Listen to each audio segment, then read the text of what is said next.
with when I was first looking into coaching, I wanted to understand how it worked. Matt and I both, we really wanted to understand how it worked. We were very, very skeptical. And so one of the first things that I heard was that what really builds your business is building, developing, equipping fitness business leaders, building leaders, developing leaders. So that really stuck with me. And I liked that because I thought, okay, awesome. Because I don't want to be in a business where it's all about me, pushing sales, all those kinds of things. And it's the same things that you hear from your prospects. They're like, I don't want to be that girl, or I don't want to be that guy, right? I didn't want to be that girl. I didn't want to be pushing products. And so when I found out that it was about helping other people have a business opportunity that is based on them being their best self and helping other people find that within themselves, I thought that is such a cool business. I can't wait to tell everyone about this business opportunity. And so I love that that's what was going to be one of the things that would really help grow my business. So right away, I started building a team. Right away. I definitely had more coaches before I had that same number of sales. So in other words, I had 12 coaches before I had 12 sales. Truth.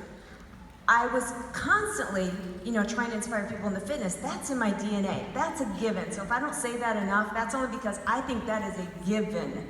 Never, that's one of your vitals. And you guys all know that. You're in here, you do your workouts every day. You know that that's at the heart of it all. That's a given. So when I started building my team, and then I got to a point where I just was really, really frustrated because I only had maybe one coach who was really engaging in the business out of like a dozen coaches. And I just kept thinking, I guess I'm just not a good leader. I guess I just don't have what it takes. I don't know how to motivate them. And I just couldn't understand it because you guys, these were people that I brought onto my team that were super excited about the business. These weren't people that I just said, hey, you'll get a discount. No, these people were really super excited about the business and they weren't doing anything. I was holding meetings, I was hosting local meetings, I even rented a computer lab one time. I was doing everything and no one was showing up. And I just thought, I really, really suck. And my amazing upline and friend Christine Dwyer put us in front of a network marketing guru. It was actually Craig Holliday. And she gave us the opportunity to meet with him. So I flew out to California and met with him. And Shalene was like, you're going to do this. You really should think of questions that you would want to ask him in case you get the opportunity to talk to him. And I thought, and I said right then and there, I said, well, there's only one thing I would want to know, and that is how do I motivate my coaches? And so anyways, once I got out to the conference, I had my aha moment there, and he said, stop trying to motivate your coaches. Just equip them. Lead by example and equip them. Equip them all. You cannot control who is going to take it and run. And I kept thinking I had that control. So when he released that, I was just like, so much weight had been released from my shoulders when he said, their success is not your responsibility. Your responsibility is to lead by example and equip them. Equip them all. Believe in them all. There's going to be a small percentage that have that fire within their belly, and they're gonna take off with this. And I thought, that makes so much sense. And it's just like Brendan talked about. You just don't know who has that really strong necessity. You don't know. You don't know what kind of nightmare they're living in their life right now. They may not be putting that out there. You don't know what kind of big dreams they have. You don't know what that fire in their belly looks like. You can't judge that. So that's why I cringe when sometimes people say, well, I'm not finding enough rock stars. I'm not finding enough people who really want to work this business. People aren't going to come to you saying, I really want to work this business. Well, I take that back. When you get to a certain point, you will start to have some people that do that, but not in the beginning. I certainly didn't have anybody like that in the beginning. In the beginning, and I say even your first year, first couple of years, you have people that are they're just good people. And that's what I look for now, just good people who have such a positive mindset, and they believe in themselves, and they believe in Beachbody, and they believe in others, and they love to believe in others. They love to build other people up. So once I had this aha moment, I started with my team. I did like this, I called it a, now I can't remember what I called it. It's a really cool name. Fast track. What's that? Fast track. Yeah, it was a fast track, but I did a call, and I can't remember what I called the call. But on the call, I said, we're drawing a line in the sand. We're gonna do a fast track team. I need to know who's in. I've got all you guys on this team. I know you were excited at one point. You may not be now, you may be now. I don't know, I need to know. So I'm drawing a line in the sand. I need to know who's gonna be on my fast track team. I'm ready to fast track this business. I've got new information, and you all can go back and have this kind of a call. And if I remember the name of it, I'll let you know, because it was kind of cool. And you just say, I've got new information, I'm ready to go. I'm so excited and pumped up, just got back from Summit, I'm ready to go. I need to know who are my players. And so I started a fast track team, and we got on the phone once a week, and I just had them report in on 3 things, and it was how many people they had grew their network by, how many people they had introduced the business opportunity to, and how many people they had followed up with. Those 3 things. And we didn't actually talk about sales because I didn't want them to push to make sales. I wanted them to be, doing their thing with fitness and inspiring people and helping people, but just being genuine helping people, so that if someone just needed to be told they needed to start tracking their food intake, that they felt comfortable just saying that instead of trying to push a sale to have that. So those are the things that we did. And Mindy Wender, one of my top coaches who spoke today, she's amazing, and she kind of upped the game for everyone, and she started introducing the business opportunity. Well, first let me just say, I put it out there. I said, let's try and introduce a business opportunity to 3 different people every single week. 3 different people. And she started introducing the business opportunity to 5. So every week we got on the phone, and those that are on the fast track team, just a handful of coaches, and we were all like, dang, Mindy, making us look bad every time. She was introducing the business opportunity to 5 people every time. Well, then Mindy started upping it to 10 people every week. So we all started upping our game. So long story short, what I started to realize was that over time, and this is over the course of years, I started to realize that if we weren't introducing the business opportunity to a minimum of 3, bare bones minimum 3 people, but more likely minimum of 5 different people per week, that our teams just weren't gonna grow. And if we weren't in turn, because they say if out of every 10 people that you introduce the business opportunity to, and you have the appropriate amount of follow-ups and conversations and all that go along with it, out of every 10 that you talk to about the business opportunity, about 1 to 3 will eventually join. So we knew that by introducing the business opportunity to a good 5 people every single week, that meant that we would probably have anywhere from, don't make me do the math, I had it written down, but definitely at least 4 coaches per month, 4 to 6 coaches per month. So that became the benchmark for the team. And it's not something like you have to aim for that, like if you haven't recruited, 2 this month, that you need to go ask someone that you don't think is a good fit. It was just kind of like that benchmark. Like, if I'm not hitting that, my business is gonna plateau, and then it's gonna start to fall. And I've been doing this 9 years, you guys, and I've had a lot of diamonds and star diamonds, and I can tell you, for anyone who's not there and they're not consistently bringing to the team at least 4 to 6 coaches, and I know that might sound like a lot, but so many of you are bringing 1, 2, 3, you're right there. You're right there, and it's just that little bit of a tweak of focus.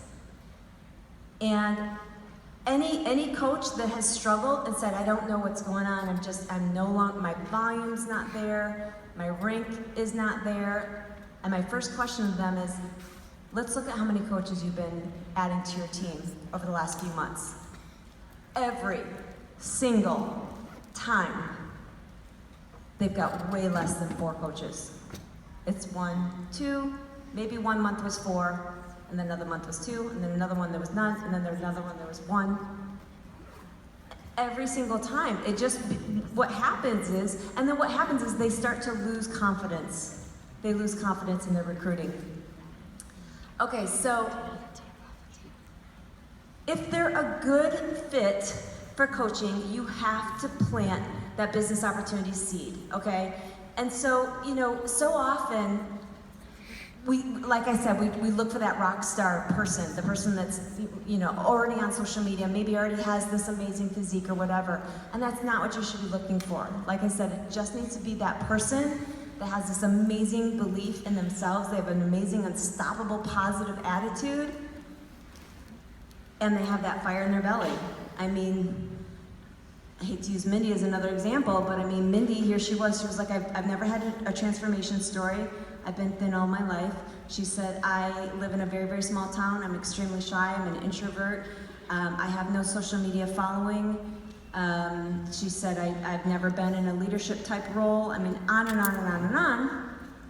But she had an amazing fire in her belly. And all I needed to say to her was, Mindy, none of that matters. None of that matters. All that matters is how you make people feel and how you feel about yourself.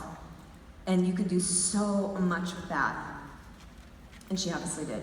So if they're a good fit for coaching and they've got those qualities, then plant that business opportunity seed. Now, I'm not saying that it's a bad thing if people join for the discount. It's obviously not. One of my other top coaches, Mike Kozlowski, she initially joined because she wanted the discount on Shakeology. But here's the difference, you guys, really, really key.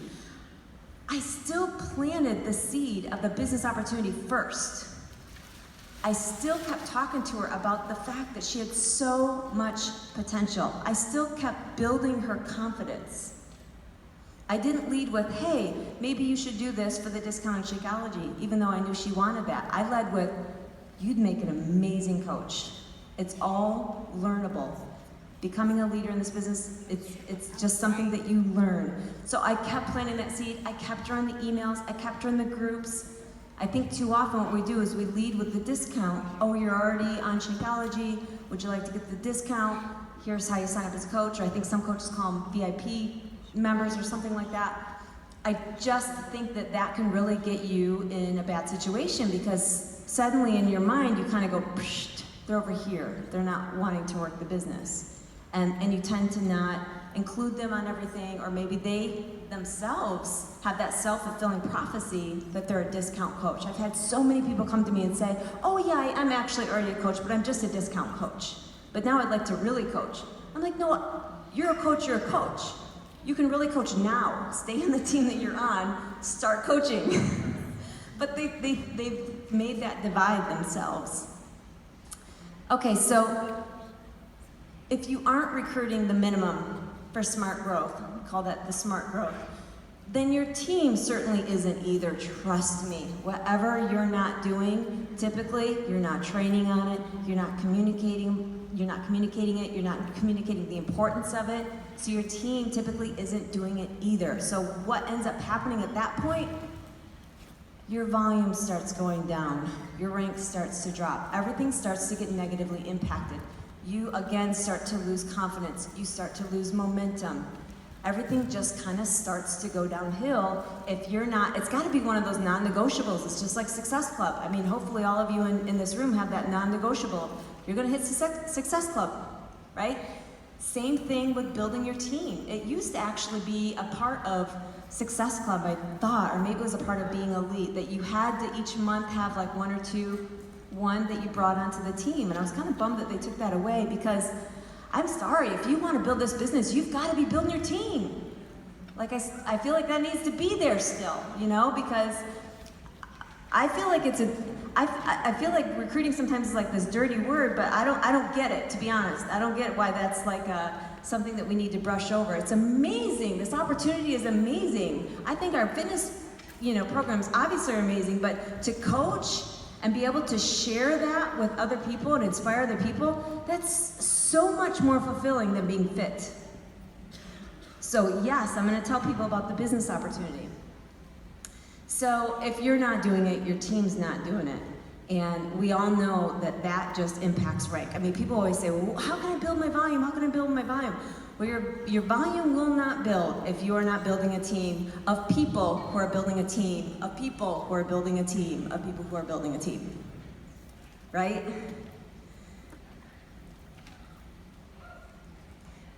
Take the fear out of recruiting by systematizing the startup process. So, so many people, and I'm sure you all felt it, I know I felt it, before I joined, my biggest fear about building a team was, well, I don't know how to do it myself. I don't know how to be successful, so how can I start talking to people about the business opportunity if I don't know how to do it myself? So that's the same feeling that your coaches are having. They're feeling like, well, I'll wait. They're saying, I'll wait to build a team once I'm successful. Okay, well that doesn't work though, because you won't be successful unless you start building a team.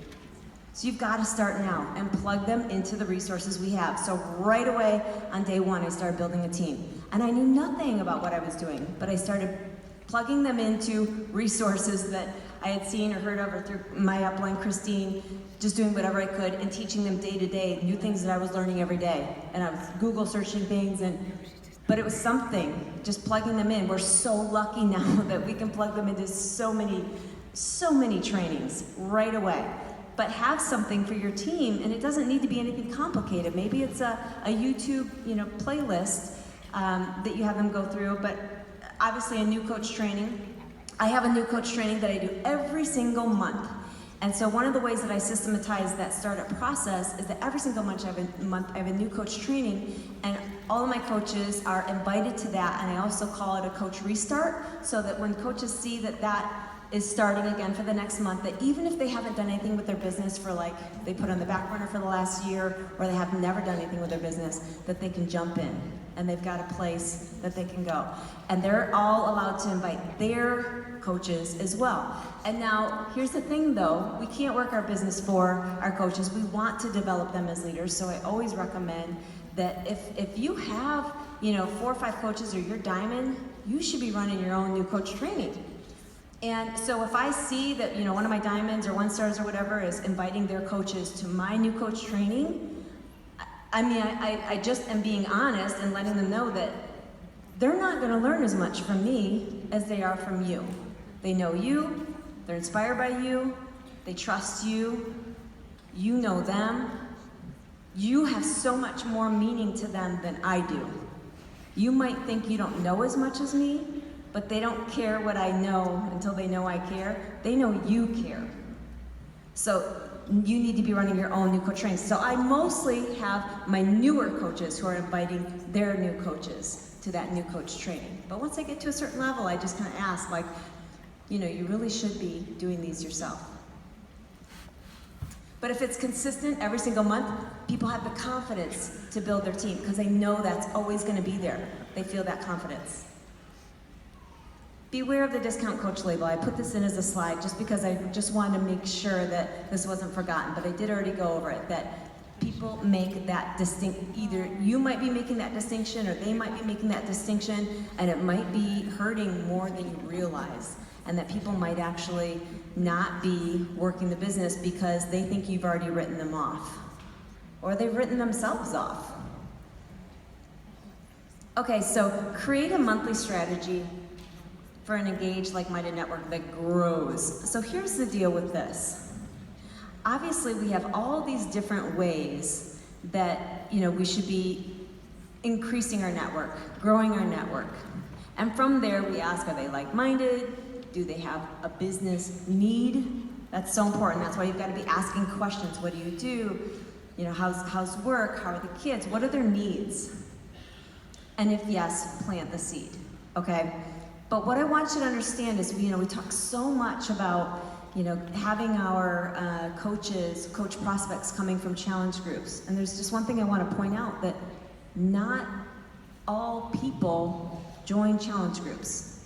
There are probably millions of people who have tried or done a Beachbody program who love it, totally a fan of Beachbody. They're not a coach, and they have no interest in joining a challenge group. There are just some people, me being one of them, I know I would have never joined a challenge group. So would you have never asked me into the business? It's just not my style. I'm a independent worker, and I would have been like, I can do it myself. And there's a whole, how many of you would not have been the type to join a challenge group? Is it just me? Okay, so it's not just me. I've had coaches where, you know, they're killing it now, but they were never in one of my challenge groups. They just never had any interest. They love Beachbody. They've been with Beachbody, doing Beachbody programs for years. But they never had any interest in a challenge group. But they're extremely interested in the business opportunity. And they love Beachbody, and they love helping other people, and they're go-getters, and they're go-givers. Just because they're not in a challenge group doesn't mean that those people aren't out there as well. So, I just wanted to give you a little, I guess, workflow. And you guys all know these things, so I thought maybe we could just take a picture of it. I don't need to describe each one of those bullet points. You totally know what these things mean. Well, maybe you don't know what CCQ stands for. CCQ stands for compliment, comment, question. So that means, you know, you're CCQ with someone on Instagram. I love your dress. I really need one like that for Summit. Where did you get it? That's a CCQ. So you guys understand all of these, but the last three is where so many people drop the ball, so many coaches, myself included. In June, I had one of my slowest months ever in terms of building my team. And it was a good lesson for me because I had to go back and look at what I actually did, and where I fell short was in those last three. Creating that sense of urgency, the follow-up, and the last call incentive. So whether you do that in a sneak peek, or maybe you call it a backstage pass, or whatever you want to call it, creating that sense of urgency, then the follow-up, the one-to-one follow-ups are so key, and then that last call, or possibly an incentive to join. Now when I say incentive to join, I don't mean, you know, $50 if you join tonight. One of the things that works so well for me is the fact that I let them know I have a new coach training starting. And usually the way I try and time it is I've got the new coach training starting in 2 weeks. And I let them know if you were to join by the end of the weekend, you would have 2 weeks to get through my starter trainings before you are even in the new coach training. And I have a limited number of spots. Maybe it's 5 spots, maybe it's 10 spots, whatever. And then you've got people going, oh, I want in, is it too late? Really cool how people, you know, react when they're like, oh, I don't want to miss this opportunity. But if they think they have years and years to think about it, they might actually take years and years to think about it. And trust me, I've had that too. So almost finished. Top 3 things that are fueling or sabotaging your recruiting effectiveness. Obviously, your vision and belief system. If you are feeling like you're in a rut, if you are feeling like you're down on yourself, you've not been doing your personal development, that's going to come through on everything that you do. And so, you know, we can set these benchmarks for building your team and developing your team and training your team. But if your mindset is not there, none of that is going to work. And you're going to go, why is this not working?